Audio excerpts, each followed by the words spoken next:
very parking lot a week ago, ununiformed men in unmarked cars kidnapped Julie. And with her courage and her strength, even though we don't know where Julie is, and we don't know when we will find her, Julie has managed to make 2 phone calls to the family since she's been kidnapped. A migrant in California facing charges after allegedly staging a fake kidnapping, and they blame federal agents, ICE agents. Julie Calderon is accused of lying to police and conspiracy in what the feds are calling an elaborate hoax. Investigators say they reviewed surveillance video and determined the kidnapping claim was not true. Former federal prosecutor Jonathan Fahey served as acting ICE director in President Trump's first term. He joins us now. Jonathan, so what they did is they also raised money off this. ICE looked into it and they said, we didn't do this. So they like making ICE kidnappers, even though they don't kidnap, they arrest. But ICE said, we thought we were pursuing a legitimate kidnapping. Where do they go from here?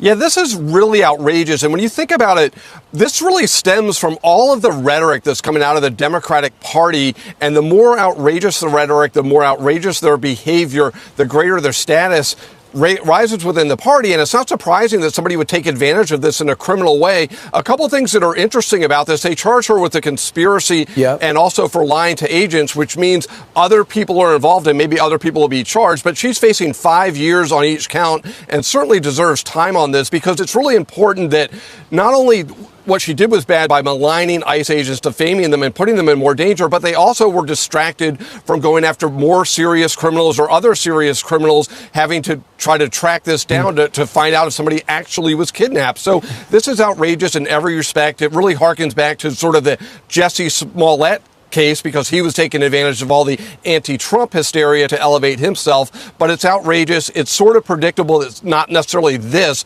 but something like this would happen. So here's the Los Angeles Attorney General, Bill Asali. Listen. There was apparent financial motive, and I think there was another motive here. They want to discredit, dehumanize our federal agents. This is part of the narrative to encourage people to stand up to our agents and to assault them. And the question is the family involved too? I mean, the daughters have a picture with their missing mom. They had a GoFundMe page. They're raising money. You saw them with the signs. Would they dupe too? I'd like to find out, Jonathan.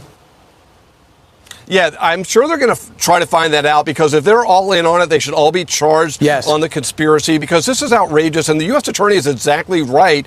And we've seen, I think the number now is between 800% and 900% rise in assaults on ICE agents, and that just seems to be growing as we've been reporting, or as you all have been reporting on this. So it's so outrageous that people are defaming ICE agents, disparaging them, and it's really kind of just sport in many respects in the Democratic Party.